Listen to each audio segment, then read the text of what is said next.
आज हम लोग द्वितीय मोड कोर्ट के लिए एकत्रित हुए हैं। सभी को मेरा नमस्कार। यहाँ पर सबसे पहले विभागाध्यक्ष का मैं स्वागत करता हूँ, साथ में उपस्थित सभी शिक्षकों का भी मैं स्वागत करता हूँ। मैं डॉक्टर श्वेता रानी से अनुरोध करता हूँ कि वो आएँ और जज के रूप में अपना स्थान ग्रहण करें।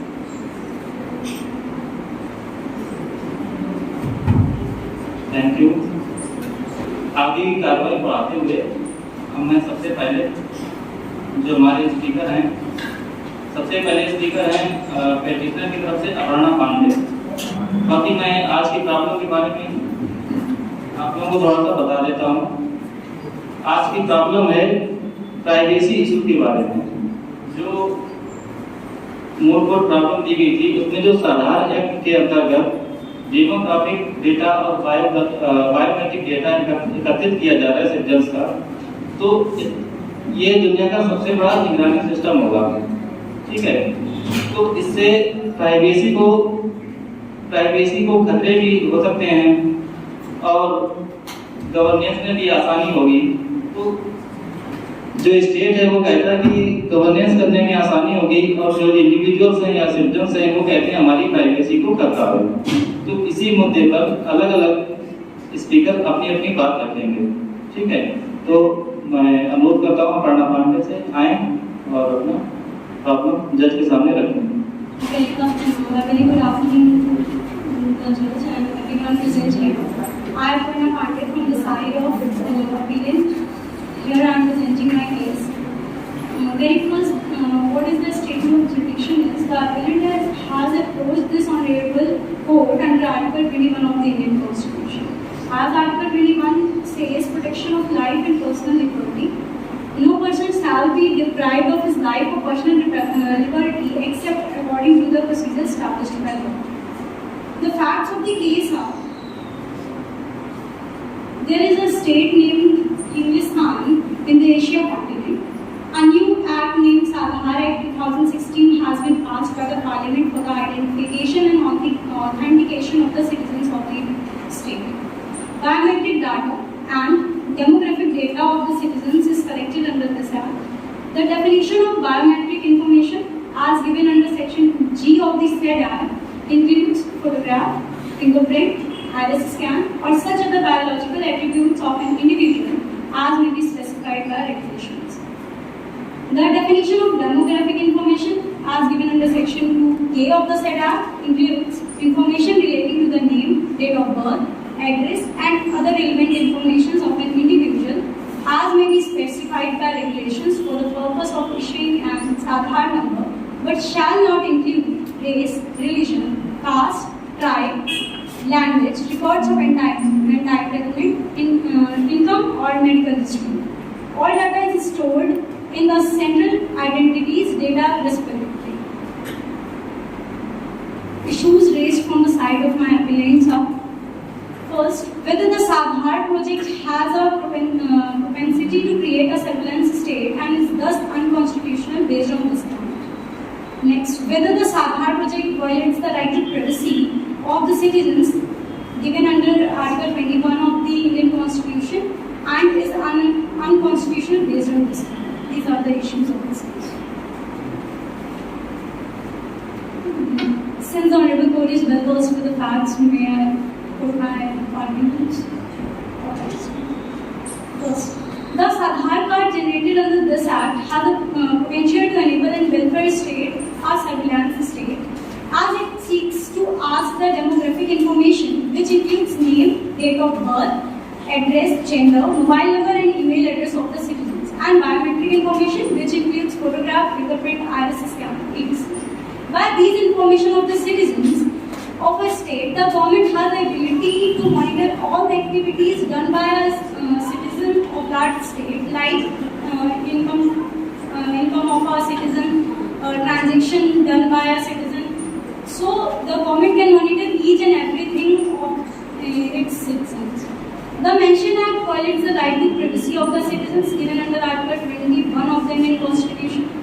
The word privacy is not defined in any of the act or legislation. So here I am considering the definition given by the Black Laws Dictionary.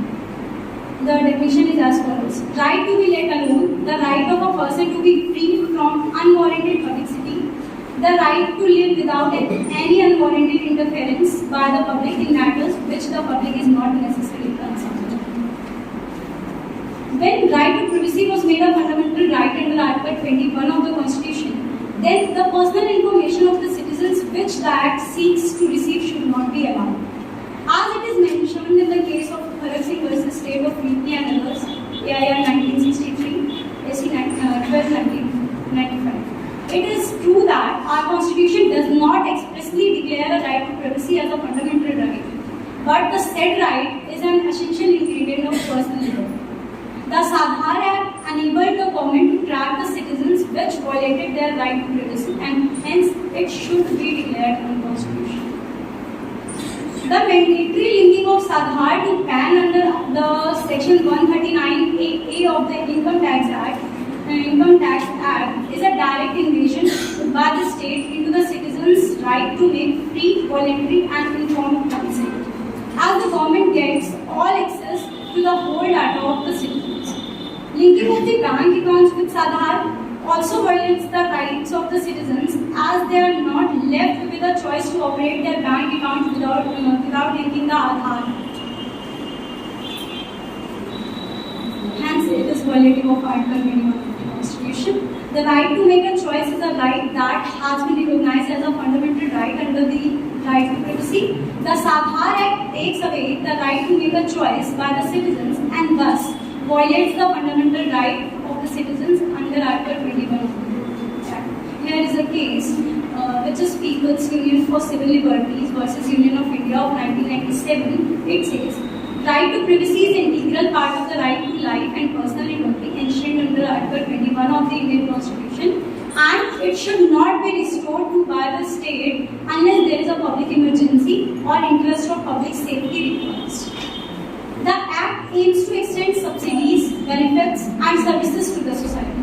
It is possible that rather than providing these benefits, subsidies and services to the section of society for which these are made, it may end up excluding them from receiving those benefits. In the case of Justice K.S. Puttaswamy versus Union of India of 2015, the court by an interim order directed the state to give wide publicity in the electronic and print media, including radio and televisions and other means also, that it was not mandatory for a citizen to obtain an Aadhaar card and the production of an Aadhaar card not be a condition for obtaining any benefit.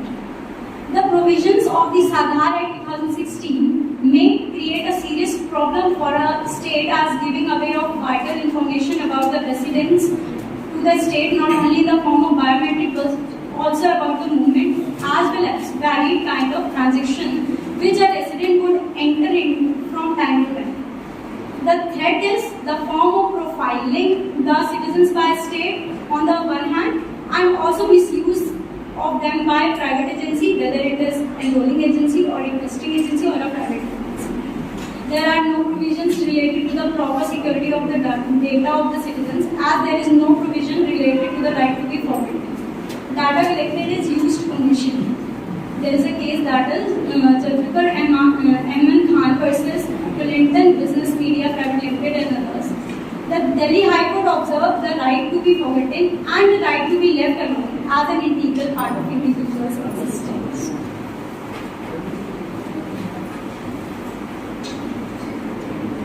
Therefore, in the light of the facts presented, issues raised, arguments advanced, and authorities cited, the Council on behalf of the applicant that it may be pleased to adjourn and declare that the provisions of Aadhaar Act 2016 are unconstitutional, infringing the right to privacy under Article 21 of the Constitution.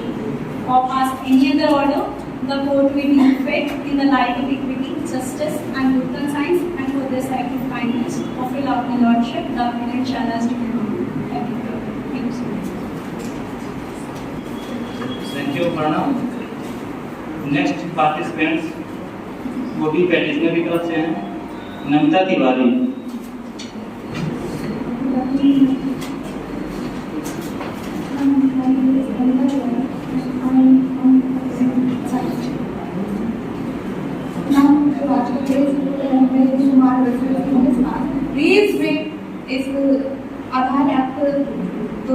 2016 के बारे में discuss करना है।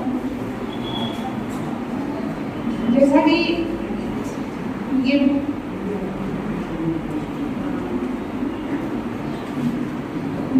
ये जानते हैं कि जो आधार चर्चा में आया वो 2010 के द्वारा आया, जिस संस्था के द्वारा आया वो उसका नाम है UIDAI। तो अभी जो हाल फिलहाल में ये मुद्दा चल रहा था कि इसकी निजता के आधार का उल्लंघन हो रहा है।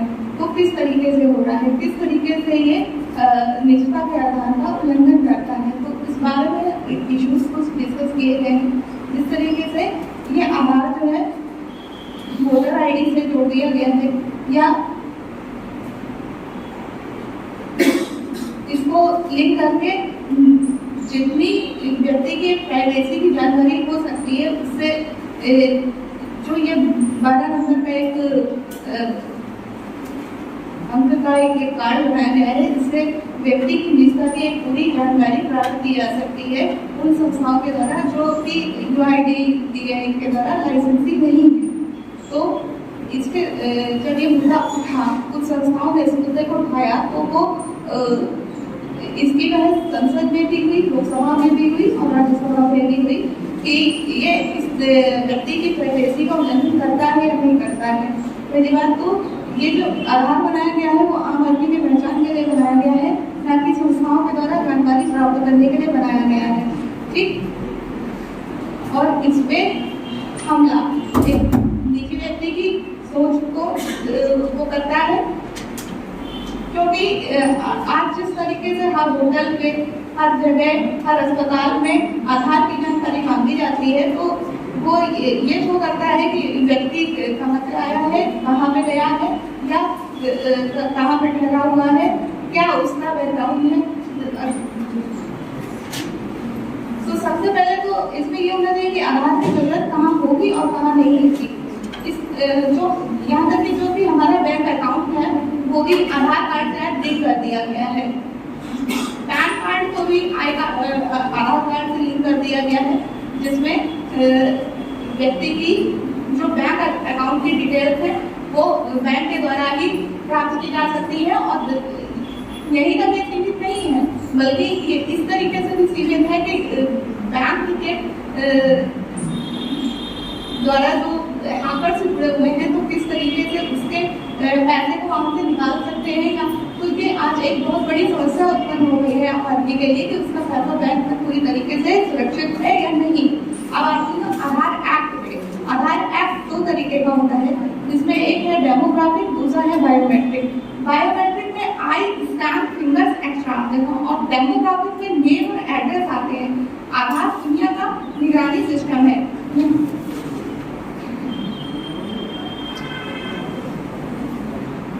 ये गूगल डाटा से जुड़ा हुआ है, तो जब गूगल पे ही हर जानकारी उपलब्ध हो जाती है तो आधार को कैसे माना जा सकता है कि एक निजी व्यक्ति की प्राइवेसी के उल्लंघन में नहीं आता है, जब जानकारी ही सीमित नहीं है। तो अब तक तो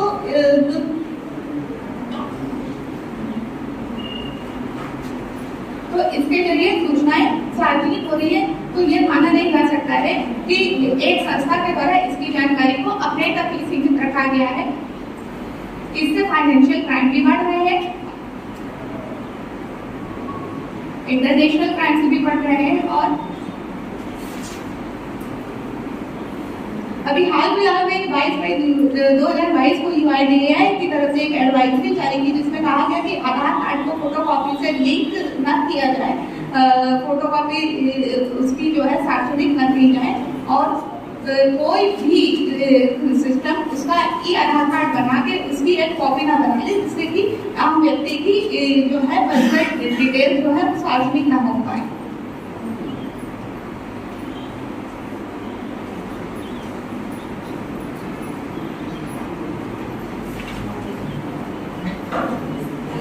आधार एक्ट 2016 ये कहता है कि किसी भी व्यक्ति को आधार ना होने पर उसको कहीं भी किसी भी संस्था में प्रवेश देने से मना नहीं किया जाएगा। खासतौर से जिस तरीके से आजकल बच्चों के एडमिशन्स में प्रॉब्लम होती है। वहाँ का मैनेजमेंट उनसे ये कहता है कि आप जब आधार कार्ड दिखाएंगे तब आपके बच्चे का एडमिशन किया जाएगा। तो ऐसा होना गलत है।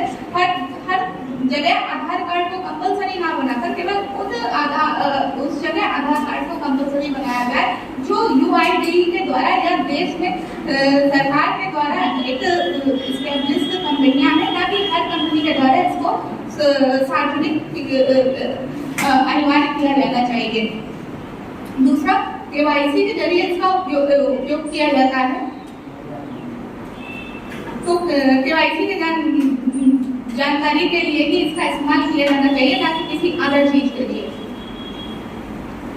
किसी भी व्यक्ति की सहमति के बिना उसका डेटा सार्वजनिक नहीं किया जाना चाहिए और इसका उपयोग व्यक्ति के प्रमाणित के लिए ही किया जाना चाहिए। उसके बाद अगर इसका उपयोग अन्य किसी कार्य के लिए किया जा रहा है तो वो सर्वोच्च न्यायालय या उच्च न्यायालय के न्यायाधीशों के अनुमति से ही किया जाना चाहिए, या सेक्रेटरी लाइन से ऊपर के जो अधिकारी हैं उनसे अनुमति लेकर ही किया जाना चाहिए।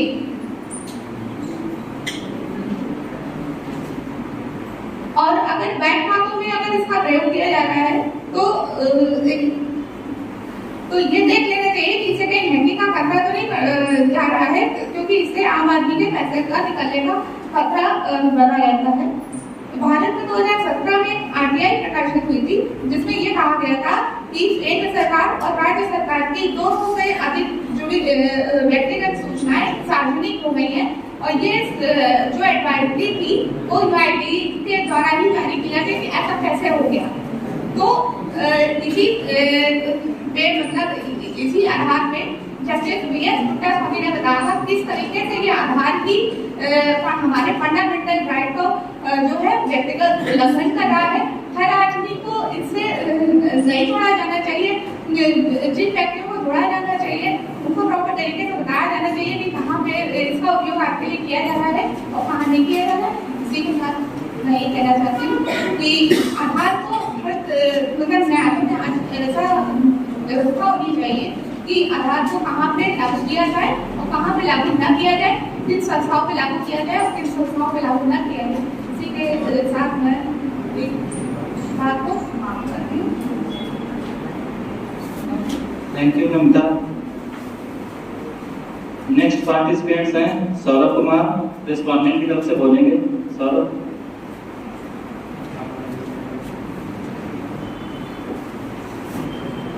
महोदय, मैं सौरभ कुमार माननीय न्यायालय के समक्ष रिस्पोंडेंट स्टेट ऑफ हिंदुस्तान का पक्ष रखने की इजाजत चाहता हूं। प्रस्तुत जनहित याचिका भारतीय संविधान के अनुच्छेद 32 के तहत माननीय न्यायालय के क्षेत्राधिकार में है, जो कि निजता के अधिकार के उल्लंघन के संबंध में साधारण अधिनियम 2016 के विधिमान्यता के संबंध में। महोदय, प्रस्तुत मामले के तथ्य इस प्रकार हैं। हिंदुस्तान राज्य अपने नागरिकों की पहचान तथा प्रमाणन के लिए एक नया कानून साधारण एक्ट 2016 लाया है, जो कि इस एक्ट के अंतर्गत बायोमेट्रिक डाटा, जिसे इसी अधिनियम में परिभाषित करते हुए धारा 2G के अंतर्गत रखा गया है, और जिसमें फोटोग्राफ, फिंगरप्रिंट, आइरिस स्कैन तथा अदर बायोग्राफिकल जानकारी एकत्रित की गई। इसके साथ साथ डेमोग्राफिक डाटा, जिसके अंतर्गत नाम, डेट ऑफ बर्थ, एड्रेस और अदर उपयुक्त जानकारी सम्मिलित की गई है। इसे इसी अधिनियम की धारा 3, धारा 2K के अंतर्गत रखा गया है। इस समस्त जानकारी को इसी एक्ट के तहत गठित सेंट्रल आइडेंटिटी डाटा रिपोजिटरी में एकत्रित किया जाता है। महोदय, प्रस्तुत याचिका के विवादक बिंदु, प्रमुख 2 विवादक बिंदु हैं, जो कि इस प्रकार हैं। पहला विवादक बिंदु है कि डाटा को नागरिकों की अनुमति के बिना उनकी निजता के अधिकार का उल्लंघन करते हुए एकत्रित किया जा रहा है। और दूसरा प्रमुख बिंदु है कि इतने संवेदनशील और महत्वपूर्ण डाटा के लीक या चोरी होने पर या साइबर हमले के माध्यम से डाटा का दुरुपयोग होने पर किसी भी प्रकार के महत्वपूर्ण सुरक्षा का कोई प्रावधान नहीं किया गया। महोदय, अब मैं पहले विवादक बिंदु के बारे में माननीय न्यायालय को अवगत कराता हूं। महोदय, डाटा का एकत्रण नागरिकों की अनुमति से ही किया जा रहा है और नागरिकों के निजता के अधिकार का सम्मान करते हुए राज्य उनके निजता के अधिकार का संरक्षण भी कर रहा है। चूंकि निजता के अधिकार को अनुच्छेद 21 के तहत प्राण एवं दैहिक स्वतंत्रता के अधिकार के अंतर्गत संविधान के भाग 3 में समाहित माना गया है, जिसे retired justice K S. Kuttuswamy versus union of India writ petition number 494 of 2012-2017 में के मामले में निर्णित किया गया। महोदय, एक अन्य प्रमुख बात, गोविंद बनाम मध्य प्रदेश राज्य AIR 1975 में माननीय न्यायालय ने कहा कि निजता का अधिकार पूर्ण अधिकार नहीं है। मौलिक अधिकार अनिवार्य सार्वजनिक हित के आधार पर प्रतिबंधित किया जा सकता है। इसके साथ साथ निजता के अधिकार को निम्न बिंदुओं के अंतर्गत भी चुनौती दी जा सकती है, जिनमें प्रमुख 3 बिंदु हैं: विधायी प्रावधान के अंतर्गत, प्रशासनिक कार्यकारी प्रावधान के अंतर्गत और न्यायिक आदेश के अंतर्गत। एक अन्य प्रमुख मामला मिस्टर एक्स बनाम अस्पताल जेड AIR 2003 में माननीय न्यायालय ने यह निर्धारित किया कि जब दो मौलिक अधिकारों के बीच टकराव हो, जिनमें एक मौलिक अधिकार का टकराव एक ऐसे मौलिक अधिकार के साथ हो जो सार्वजनिक नैतिकता या सार्वजनिक हित को आगे बढ़ाए, तब वहां सार्वजनिक हित एवं सार्वजनिक नैतिकता के अधिकार को आगे रखना चाहिए। अब मैं माननीय न्यायालय को साधारण अधिनियम 2016 के निजता के अधिकार से आगे बढ़कर सार्वजनिक हित के बिंदुओं से अवगत कराना चाहता हूं। महोदय, प्रत्येक नागरिक को एक विशिष्ट नंबर दिया जाएगा जो उसके पहचान के लिए एक यूनिक नंबर होगा और नागरिकों की एवं राज्य की निम्न प्रकार से सहायता करेगा, जिसमें पहला बिंदु है जनगणना में आसानी होगी। दूसरा बिंदु है राष्ट्रीयता निर्धारित करने में आसानी होगी, जिससे कि जो भी विदेशी जो देश की अखंडता के लिए खतरा है, इस देश में रह रहे हैं, उनको पहचाना जा सकता है और देश से बाहर किया जा सकता है। इसके साथ साथ गुमनामी खत्म करने के लिए भी आधार बहुत ही महत्वपूर्ण होगा। इसके साथ साथ पहचान के लिए विभिन्न संस्थान जैसे बैंक है, स्कूल, कॉलेज इत्यादि में पहचान इत्यादि के लिए भी आधार महत्वपूर्ण होगा। न्यायालय के आदेश पर किसी अपराधी विशेष के पहचान के लिए भी न्यायालय आधार बहुत ही महत्वपूर्ण साबित होगा। इसके साथ साथ वित्तीय लेन देन पर भी नजर रखने में आसानी होगी, भ्रष्टाचार को रोकने में, मनी लॉन्ड्रिंग और टेरर फंडिंग को खत्म करने में भी आधार महत्वपूर्ण भूमिका निभाएगा। इसके साथ साथ अपराध को कम करने में, विभिन्न सरकारी योजनाओं को लाभार्थियों तक पहुंचाने में और सरकारी एवं गैर सरकारी प्रकरणों में सत्यापन में भी इसका इस्तेमाल किया जा सकता है। बायोमेट्रिक जानकारी होने और आधार कार्ड के डुप्लीकेट कॉपी प्राप्त करना इतना आसान नहीं होगा, इसके लिए यह बहुत ही उपयुक्त है। इसके साथ साथ जो दूसरा प्रमुख बिंदु वादी द्वारा उठाया गया है, उसमें डाटा के रखरखाव के बारे में बात की गई है। महोदय, आधार अधिनियम 2016 के अंतर्गत ही डाटा के रखरखाव एवं सुरक्षा की उचित व्यवस्था की गई है। डाटा को इसी अधिनियम के तहत गठित सेंट्रल आइडेंटिटीज डाटा रिपोजिटरी में एकत्र किया गया है।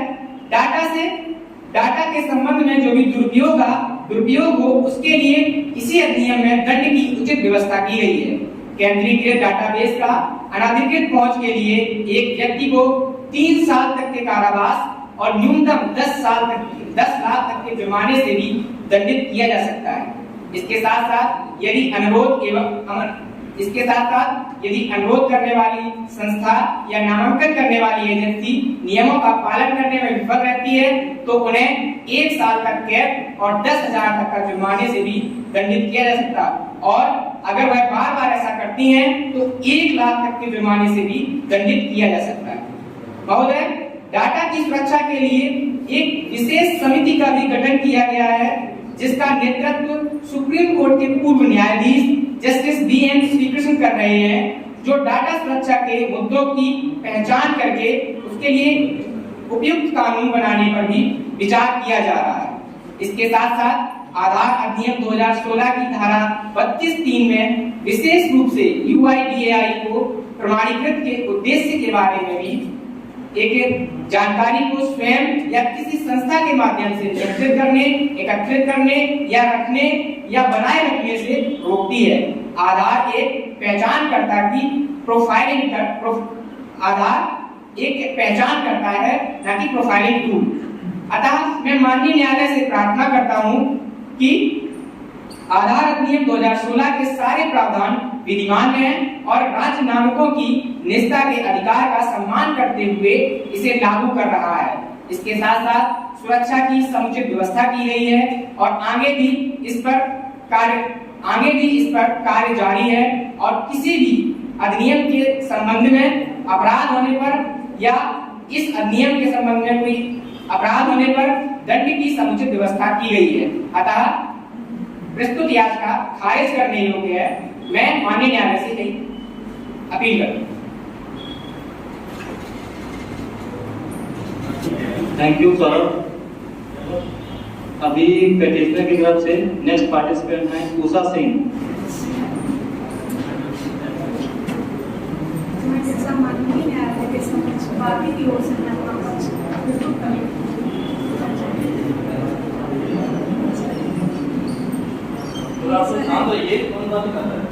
महेंद्र कुमार बराम इंग्लिस्तान के उसमें जो नागरिकों की पहचान और प्रमाण के लिए जो आधार एक्ट 2016 बना है, जो कि प्रत्येक नागरिक पर लागू होता है, जो कि हमारे जो भारतीय संविधान में भाग 3 में जो मौलिक अधिकार है उनमें के कुछ अधिकारों का हनन करता है। तो सबसे पहली बात है कि हमको मतलब अधिकार हमारा जो आर्टिकल 14 है तो जिसमें दिया गया है कि प्रत्येक नागरिक को मतलब विधि के समक्ष समता का अधिकार है और वहीं एक तरफ हमारे मतलब बिना उसके इजाजत के वो हम अपना पक्ष नहीं रख सकते। वहीं हमारा आर्टिकल अगर 19 देखा जाए तो अभिव्यक्ति की स्वतंत्रता किसी संकेत के द्वारा, किसी चिन्ह के द्वारा, जिससे हम अपनी अभिव्यक्ति दूसरे व्यक्ति को पहुंचा सकते हैं। और वहीं पर एक तरफ देखा जाए तो सरकारी खुफिया एजेंसी को मतलब बनाया गया है जो हमारे कंप्यूटर डेटा को कहीं से भी वो हमारे बिना अनुमति के उसको खंगाल सकती है, जो जबकि उसमें भी हमारे आर्टिकल 19(2) का मतलब उसका भी हनन करता है। और एक तरफ देखा जाए कि आर्टिकल जो 21 है जिसमें निजता का अधिकार है, जिसमें ये कहा गया कि हर किसी व्यक्ति को अपने प्राइवेसी का है अधिकार। वहीं अभी मतलब 2020 की देखा जाए कि वैक्सीन लगवाना था, हर किसी व्यक्ति को मतलब कंपलसरी किया गया, जबकि कई ऐसे नागरिक थे जो इसको नहीं लगवाना चाहते थे, लेकिन उसमें भी आधार कार्ड जोड़ दिया गया, जिसमें कि अगर उसका कोई कई काम ऐसे उसमें लागू किए गए कि वो बिना वैक्सीन लगवाए वहाँ पर अपने आप को नहीं महसूस कर सकता है। ये भी हमारे आर्टिकल मतलब 21 का हनन करता है। और एक तरफ देखा जाए कि मतलब इसका दुरुपयोग भी हो रहा है कि हम जब कहीं जाएं तो आधार कार्ड जैसे व्यक्ति का मतलब देखा जाए तो जन्म होता है तो उसमें मतलब उसका जो जन्म प्रमाण पत्र बनेगा तो उसका भी मम्मी पापा का आधार कार्ड होना कंपल्सरी कर दिया गया। उसके द्वारा वो कहीं विद्यालय में एडमिशन नहीं ले सकता है, उसको आधार कार्ड पहले उसका माना जाएगा। इसलिए इस एक्ट की कुछ आपसे अपील है, माननीय न्यायालय से अपील है कि कुछ तो इसकी सीमाएं होनी चाहिए। Thank you sir. Next participants हैं अंकित गुप्ता। महोदय, मैं अंकित गुप्ता महेंद्र कुमार और स्टेट ऑफ इंग्लिस्तान के बाद अपीलेट की ओर से बात प्रस्तुत करने की अनुमति चाहता हूं। महोदय, इंग्लिस्तान नाम का एक राज्य एशिया महाद्वीप में स्थित है। इंग्लिस्तान राज्य के नागरिकों की पहचान तथा प्रमाणन के लिए एक नया कानून लाया जाता है जिसका नाम आधार एक्ट 2016 है। इस एक्ट के अंतर्गत नागरिकों को बायोमेट्रिक डाटा तथा डेमोग्राफिक डाटा की जानकारी दी जाती है। आधार एक्ट को धारा 2G के अंतर्गत बायोमेट्रिक इंफॉर्मेशन के तहत फोटोग्राफ, फिंगरप्रिंट, आइरिस स्कैन तथा अदर बायोलॉजिकल जानकारी को बायोमेट्रिक डाटा की परिभाषा के अंतर्गत रखा गया है तथा इस एक्ट की धारा 2K के अंतर्गत डेमोग्राफिक इंफॉर्मेशन की परिभाषा में नाम, डेट ऑफ बर्थ, एड्रेस तथा अदर उपयुक्त जानकारी सम्मिलित की गई है। महोदय, विवाद के तथ्य कुछ इस प्रकार है कि सरकार द्वारा आधार एक्ट बनाने के कार्य में प्राइवेट एजेंसियों की सहायता ली गई है जो कि साधारण एक्ट की विश्वसनीयता पर सवाल उठाते हैं। महोदय, टाइम्स ऑफ इंडिया समाचार पत्र के दिनांक 20/10/22 के पेज 6 की खबर के अनुसार देश भर के सैकड़ों व्यक्तियों के खातों से साइबर ठगों द्वारा साधारण के द्वारा पैसे निकाले जा रहे हैं, जिससे यह पता चलता है कि सरकार नागरिकों का डाटा गोपनीय रखने में समर्थ नहीं है, जो कि सरकार के उपक्रमों की विश्वसनीयता पर सवाल उठाता है। महोदय, सरकार के जरिए सरकार से ज्यादा कॉर्पोरेट कंपनियों का नियंत्रण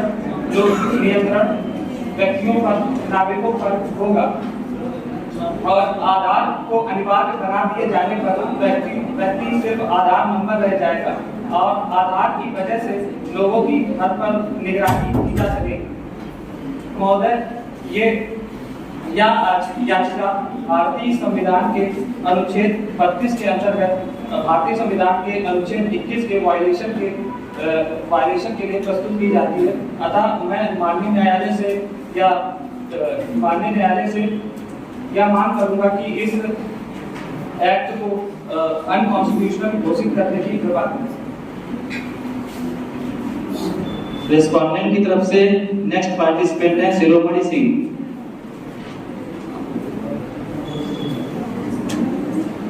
माननीय न्यायालय के समक्ष रिस्पोंडेंट की तरफ से स्टेट ऑफ इंग्लिस्तान का पक्ष रखने की इजाजत चाहता हूं। सबसे पहले मैं आपको केस को अवगत कराने की इजाजत चाहता हूं। इंग्लिस्तान नाम का एक राज्य जो कि एशिया महाद्वीप में स्थित इंग्लिस्तान राज्य के नागरिकों की पहचान तथा प्रमाण के लिए एक नया कानून लाया जाता है, साधार एक्ट 2016 है। यह एक्ट के अंतर्गत नागरिकों को बायोमेट्रिक डाटा तथा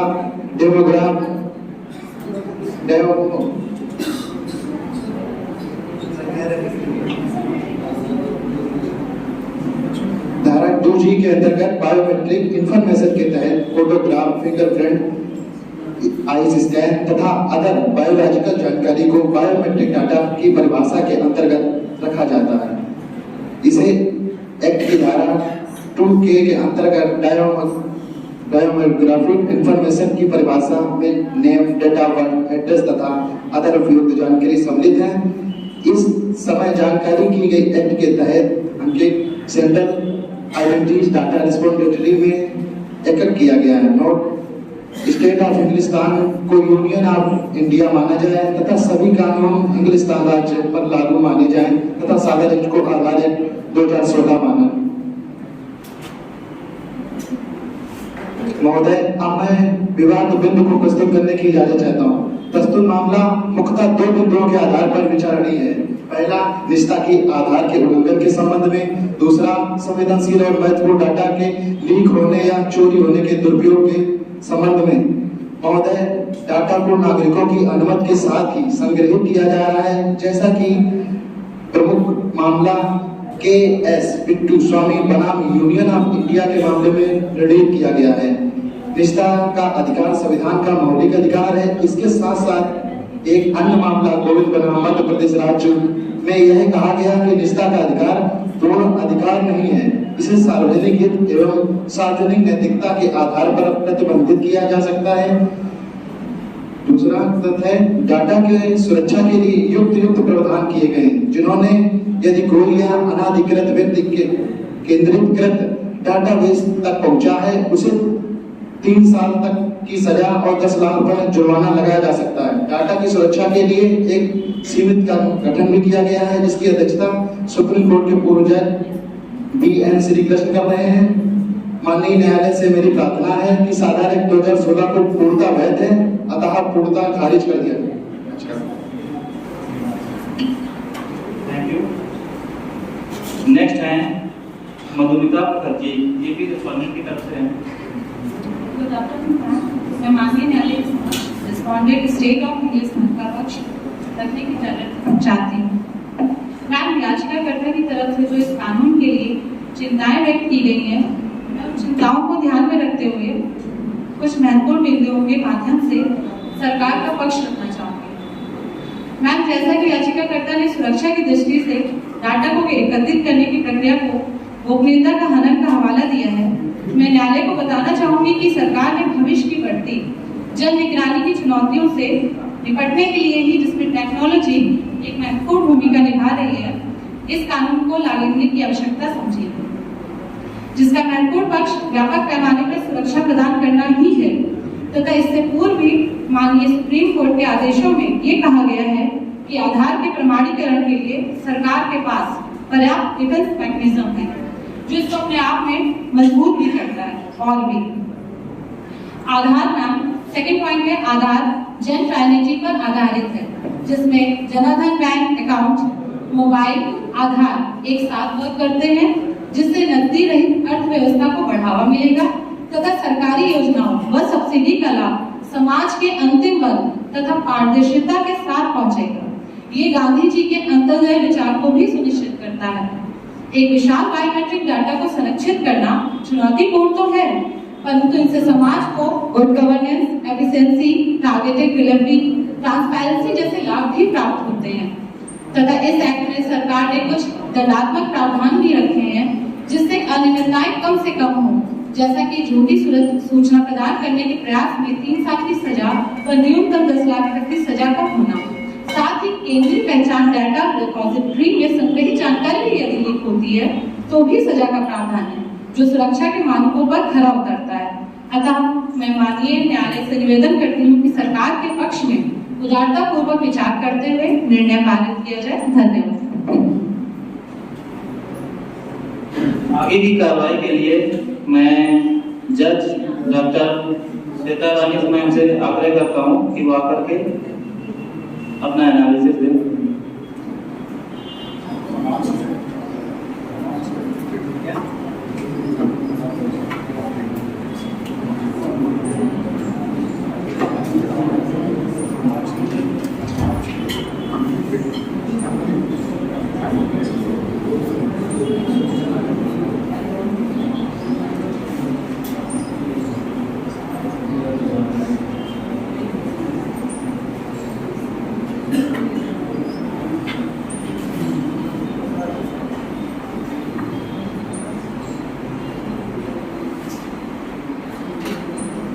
With the law point of view, I just want to tell you all the participants जितने लोगों ने यहाँ पार्टिसिपेट किया।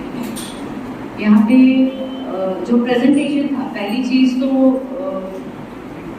जो लॉ के पॉइंट ऑफ व्यू से है, केवल आपका जो पॉइंट होता है कि आपका आर्टिकल्स आ रहे हैं, ठीक है, आपके आर्टिकल्स के साथ साथ में जो रिलेवेंट जो फैक्ट्स होते हैं, केस तो होता ही होता है, लेकिन उसके साथ में एक रिलेवेंट फैक्ट्स भी होते हैं, ठीक है, जिसे हम अपनी तरफ से एक ओरिजिनलिटी जो न्यू होती है, जो आपकी अपनी खुद की होती है, उसे क्रिएटिविटी कहते हैं। That you can put in that, then only you can be the different one from another one.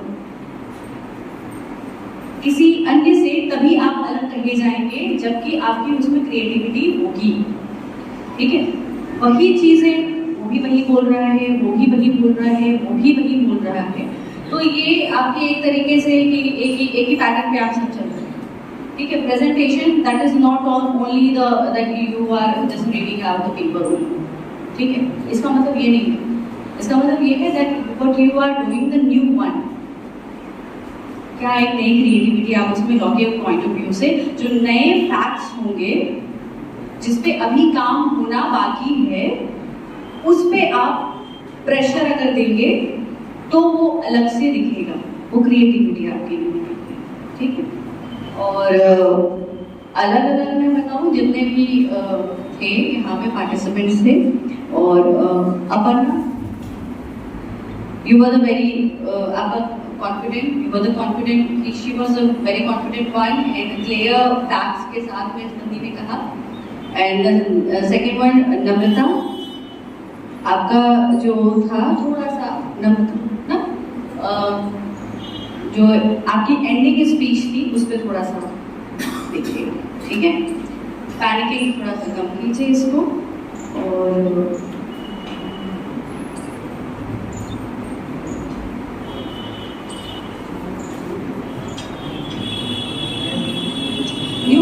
में एक चीज थी कि यूआईडी के संबंध में जो हम लोग बात कर रहे हैं, तो यूआईडी के संबंध में एक फैक्ट और भी आया था कि that you are it's not mandatory to submit everywhere, ठीक है। रीसेंट बाय का एक केस बताऊंगी कि जो केवाईसी की जो बातें चल रही थी, अभी रीसेंट बाय बैंक में बहुत सारा प्रॉब्लम चल रहा था कि ट्रांजैक्शन नहीं हो रहा था, तो वहाँ पे मेरे द्वारा मांगा गया और मैंने उसे प्रेजेंट करने से मना कर दिया। And the lady she was sitting over there and she, उसने सिर्फ मेरा चेहरा देखा, लेकिन उसकी दोबारा से ये वो हिम्मत नहीं हुई कि वो मेरे से मांग सके, ठीक है। तो मैंडेटरी नहीं है, तो इसको भी अब मैंडेटरी नहीं है तो उसको भी ये जो नया फैक्ट है ना, ठीक है, तो किसके तरफ से आएगा, ठीक है। तो आप उसको रख सकते हैं कि कहाँ मैंडेटरी है और कहाँ मैंडेटरी नहीं है, कि इस एरिया में मैंडेटरी होगा और इस एरिया में मैंडेटरी नहीं होगा, राइट। और सौरभ गुड था, क्लियर फैक्ट्स, और एक जो बंदा था क्या, अंकित गुप्ता, ठीक है। तो पहली चीज देखिए सभी के लिए है, ये इज नॉट अबाउट द अंकित गुप्ता, ये ईयरफोन जो आपका था, ठीक है, थोड़ा सा इसलिए आप लोग देखिए कि क्या है, दैट्स ऑल। और लॉ के पॉइंट्स जो मैंने आपको बोले हैं, थोड़ा सा उस पर थोड़ा और काम कीजिए, ठीक है, that's all. Thank you so much ma'am. अब मैं विभागाध्यक्ष डॉक्टर ए.बी. जायसवाल सर से अनुरोध करता हूं कि वो आकर के अपनी बात रखें और कंक्लूड करें। धन्यवाद प्रभात जी, मैं आपका रिपोर्ट सुन लेता हूँ, लेकिन बहुत सालों के बाद आपको एक केस जज मिली जिन्होंने बहुत माइन्यूटली उनका ऑब्जर्वेशन में सुन रहा था, आपके पास अवसर है जो जज बता रहे हैं उसको समझने का। अपने को जो ही यहाँ से आप पास आउट हो जाए तो कोई बताएगा नहीं, कचहरी बिल्कुल गंगा जी का किनारा। सेमेस्टर में मैंने कहा कि वहाँ जितना बड़ा कटोरी होगा और जितना बड़ा उसमें आपका चंदन टीका पत्रा आपके पास होगा, जितना कैलकुलेशन आपका सही होगा, उतना पैसा है। कचहरी के एक और गंगा जी किनारे की तरह विशेषता है, वहाँ कोई भूखों नहीं मरता। जो जैसे बैठ गया गंगा जी किनारे, गंगा जी उसको शाम तक कोई व्यवस्था कराए देती तो कचहरी भी कराए। लेकिन ये तय आपको करना है कि कचहरी आपको साइकिल से जाना है या कचहरी आपको गाड़ी से जाना है। आपको कचहरी में अपना चेंबर बनाना है या किसी दूसरे के चेंबर में बैठना। अब ये कोई तय नहीं करता, इससे आप तय करें, इसको कोई दूसरा तय नहीं। आप ये कह सकते हैं इनके पिताजी बहुत अच्छे थे, उन्होंने व्यवस्था बना दी, प्लानर देश जाति के थे, उस धर्म के थे। ये सब चीजें अगर आप इस पे अपना ऊर्जा व्यय कर रहे हैं कि कौन कहाँ से आया, किस बैकग्राउंड से आया, इसकी वजह से है, तो आप अपना वो ऊर्जा जो उसको पाने के लिए लगाते हो दूसरी जगह पे खर्च कर।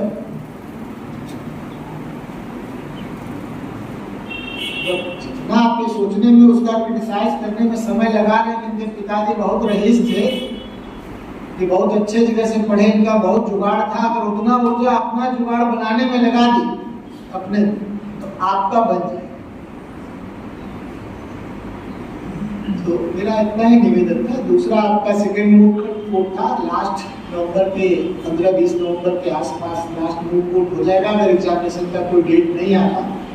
विश्वविद्यालय में एक मूव कोर्ट होना है, उसका डेट नहीं आया है, कॉलेज से टीम जानी है। तो जो लोग पार्टिसिपेट कर रहे हैं और जो बीएलएलबी के बच्चे उसमें डिबेट में अच्छा बोलते हैं, उनके साथ मिलकर टीम बनाई जाएगी और वो जाएंगे। लेकिन बात यह है कि आप रिसर्च कितना, जितना बेहतरीन आप रिसर्च करेंगे उतना बेहतरीन आपका प्रेजेंटेशन। और रिसर्च करने के लिए किसी भी विषय में आपको राग द्वेष से मुक्त होना।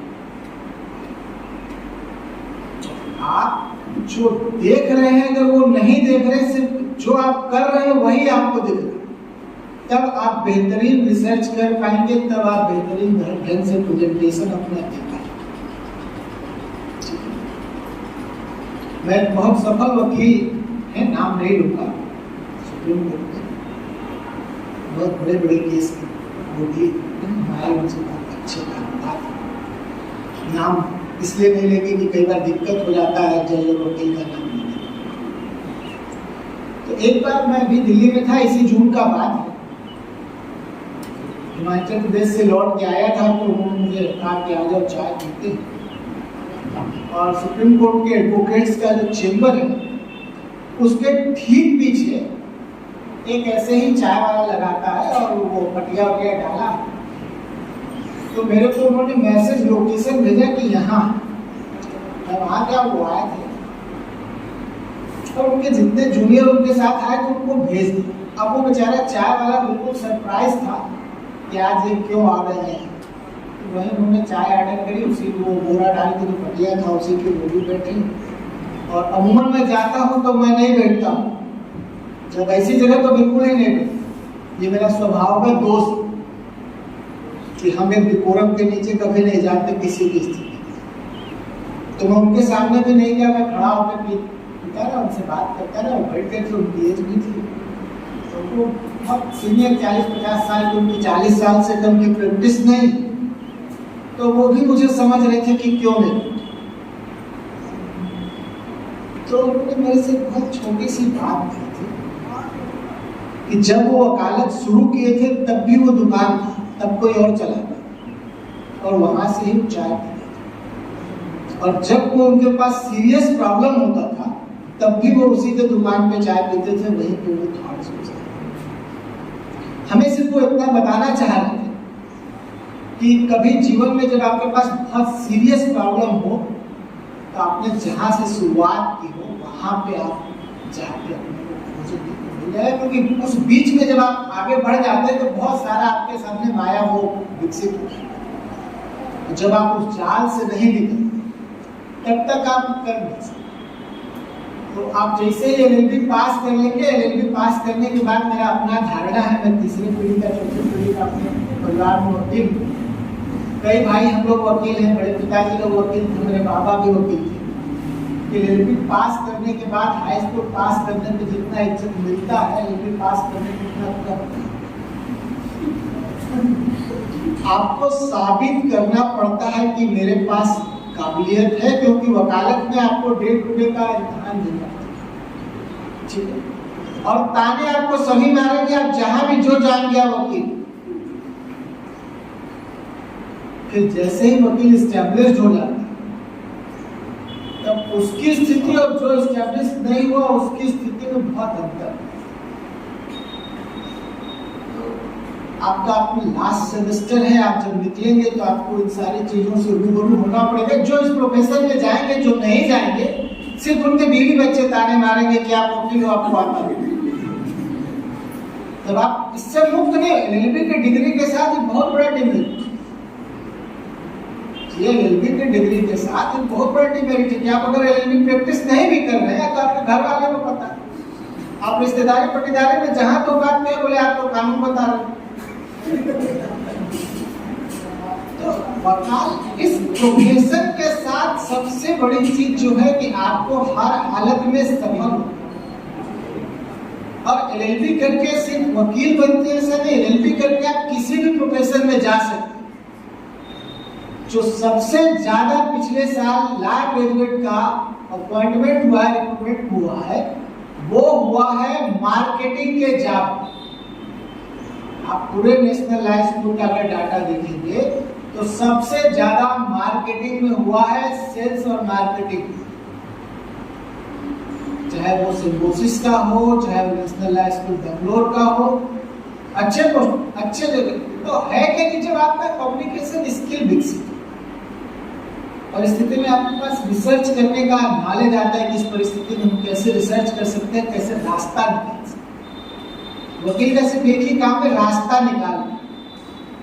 काम कैसे होगा नहीं होगा ये उसे पता नहीं, कौन सा काम कैसे किस रास्ते से किया जा सकता है उसे ये पता। तो जो ये रास्ता तलाशने में सफल हो जाता है कि ये काम है कैसे होगा, वो सफल होगा। जिसको सिर्फ रास्ते का रोड़ा दिखता रहता है उसकी सफलता थोड़ा सा इसी के साथ हम अपनी बात खत्म करेंगे और जो विभाग के साथी आ रहे हैं जिन्होंने जज की भूमिका निभाई सबको मेरी तरफ से बहुत बहुत धन्यवाद।